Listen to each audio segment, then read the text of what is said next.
समाचार उत्तर प्रदेश फिरोजाबाद जनपद से, जहां राष्ट्रीय पिछड़ा वर्ग व्यापार मंडल उद्योग व्यापार मंडल की एक बैठक हुई है। पेश है video report Ramendra Pal Singh waste news के साथ।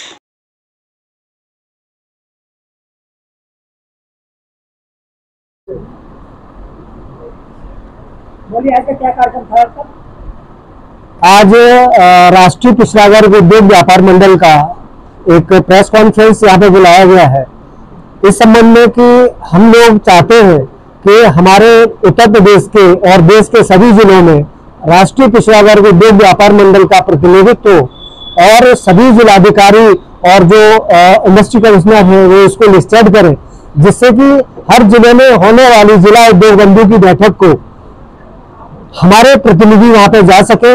और चूंकि सरकार की जो मंशा है उस मंशा के तहत हम लोग अपने काम को आगे बढ़ाने के लिए हमारे जो ओबीसी के जो व्यापारी हैं, जो छोटे व्यापारी हैं, उनको जोड़ करके क्लस्टर बना करके बड़ी इंडस्ट्री के साथ उनको लाया जा सके। ये पिछड़ा वर्ग से क्या मतलब है? पिछड़ा उद्योग व्यापार मंडल में सभी आते हैं जी, पिछड़ा वर्ग के लिए खास क्या होता है? जी मैं थोड़ा बताना चाहूंगा इस संदर्भ में।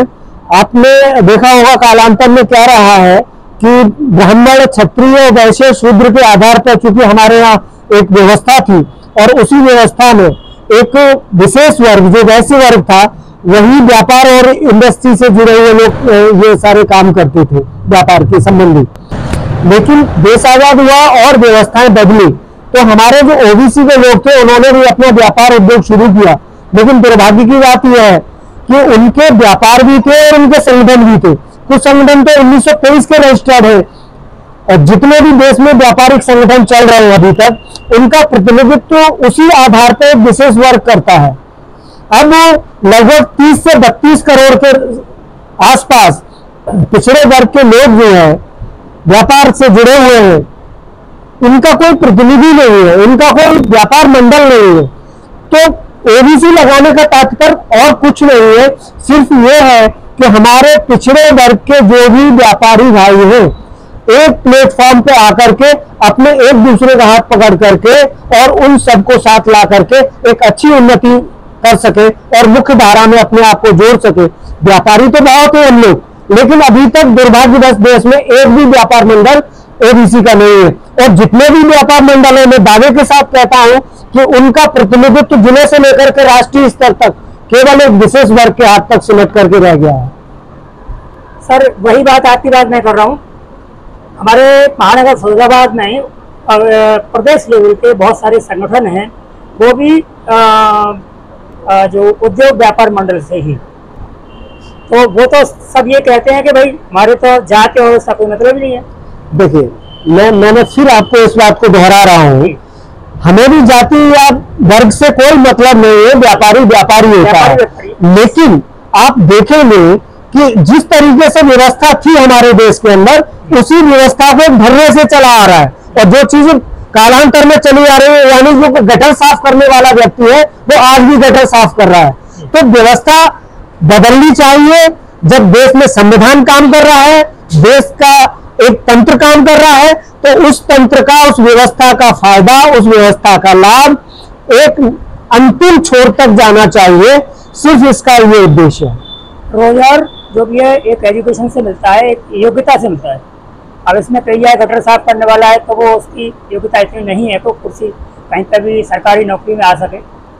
और जो कुर्सी बैठा हुआ है, वीआईपीज है, कोई भी है, तो इन दोनों में व्यापारिक तौर पे क्या मतलब मतभेद हो सकता है? जी, मैं वही चीजें थोड़ा सा आपको स्पष्ट कर देना चाहता हूँ कि योग्यता और अनुभव, योग्यता और अनुभव बहुत अलग चीजें हैं। आपने देखा होगा कि ज्यादातर ओबीसी पिछड़ा वर्ग कृषि से जुड़ा हुआ है। आप देख रहे होंगे कि जितनी भी बड़ी इंडस्ट्री आज देश के अंदर लगी हुई है उनमें रॉ मटेरियल सप्लाई करने का काम एक किसान का होता है। उसके लिए वो रॉ मटेरियल पैदा करने का काम ओबीसी का कर रहा है। जब रॉ मटेरियल पैदा हम कर रहे हैं, एक इंडस्ट्री के अंदर काम करने वाला पिछड़े वर्ग का है, बैंक का पैसा ओबीसी का है, यानी कि देश में सारी व्यवस्था ओबीसी की है, तो हमारे पास एक तरह का रोजगार क्यों नहीं है? रोजगार होना चाहिए। हमारी तो पहल थी, हमारा किसी से कोई कंपटीशन नहीं है, किसी से कोई भेदभाव नहीं है, किसी का कोई पक्षपात नहीं है, लेकिन सिर्फ इतना मानना है कि हमारा जो पिछड़ा वर्ग व्यापार के क्षेत्र में, उद्यम के क्षेत्र में, इंडस्ट्री के क्षेत्र में जो पिछड़ गया है वो अपनी मुख्य धारा से जुड़े। आज आप एक चीज देख रहे होंगे कि बॉम्बे स्टॉक एक्सचेंज और नेशनल स्टॉक एक्सचेंज में एक भी इंडस्ट्री ऐसी नहीं है जिसमें कि ओबीसी की इंडस्ट्री लिस्टेड हो। अब जब कि देखते हैं कि पूरे देश भर का जो भी व्यापार है आज लिस्टेड है, और लिस्टेड वाली कंपनियां 100 करोड़ 200 करोड़ 1 लाख करोड़ तक के एक मार्जिन पर जाती है। उनका टर्नओवर देखिए, उनके कैपिटल नेटवर्थ देखिए, इतनी है, लेकिन उसमें ओबीसी का एक भी नहीं है। अगर कोई नाम है तो मेरे संज्ञान में डाले। वो तो क्षमता के आधार पर है। ऐसा है कि आज ओबीसी ने ऐसा लिस्ट किया, मतलब अप्लाई किया हो और ना हुआ। जी, मैं वही कह रहा हूँ कि हम अपने आप को इसीलिए कह रहे हैं कि हमें मुख्य धारा से जोड़ने के लिए अपने लोगों को जागरूक करने की जरूरत है। बिल्कुल भैया, अपने लोगों को इकट्ठा करने की जरूरत है, को जागृत करना पड़ेगा। एक व्यक्ति कोई काम नहीं कर सकता। जी, जी। आज 100 लोग मिलकर के एक इंडस्ट्री को लिस्टेड करा सकते हैं, जी। और लिस्टेड कराने के बाद उसका फायदा हमें सारे शेयर होल्डर्स को मिल सकता है। बहुत अच्छी बात, धन्यवाद सर।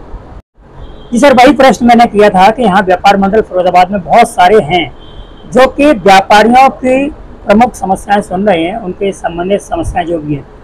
तो इसमें मैं आपसे वही सवाल करना चाह रहा हूँ कि राष्ट्रीय पिछड़ा वर्ग खास कुछ क्या करने वाला है।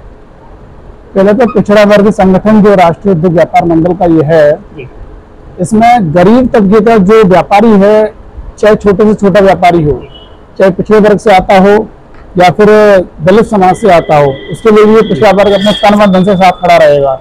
दूसरी बात यह है कि फिरोजाबाद में जितने भी व्यापार मंडल अब तक चले हैं, किसी भी मुख्य पद पर पिछड़े वर्ग या दलित समाज के किसी को उन्होंने पदाधिकारी नहीं बनाया। क्या काबिलियत नहीं है उनके अंदर, या फिर काबिल नहीं है वो लोग? वो काबिल भी हैं, काबिलियत भी है, लेकिन जो ऊपर की श्रेणी में राष्ट्रीय कार्यकारिणी में है वो भी जनरल समाज से आते हैं। इसलिए उन्होंने केवल मुख्य जो पद हैं आके जनपद के, वो भी उन्होंने अपने रिलेटेड लोगों को सौंपने का कार्य किया। आपने प्रयास किया है ज्वाइन होने का? मैंने प्रयास किया है, मैं पदाधिकारी भी हूँ, उसमें सदस्य हूँ, जिला कमेटी में सदस्य हूँ व्यापार मंडल में, लेकिन अभी तक के रिकॉर्ड में कभी भी केवल जन समस्याओं को लेकर के किसी भी व्यापारी को, पिछड़ा वर्ग एससी व्यापारी को उन्होंने ये नहीं कहा है कि आप इस मीटिंग में व्यापार मंडल की में जाइए, या व्यापारियों की तरफ से इस समस्या का समाधान आपकी कोर कमेटी द्वारा व्यापार मंडल को, जिलाधिकारी को अवगत कराए। लेकिन ऐसा कभी होने नहीं दिया है। क्यों? क्योंकि अगर जिस दिन वो इन लोगों के ऊपर जिम्मेदारी डालेंगे तो कहीं ना कहीं ये चमक न जाए, इनका चेहरा ना चमक जाए, इसलिए वो ऐसा करते रहते हैं। सर, नाम आपका?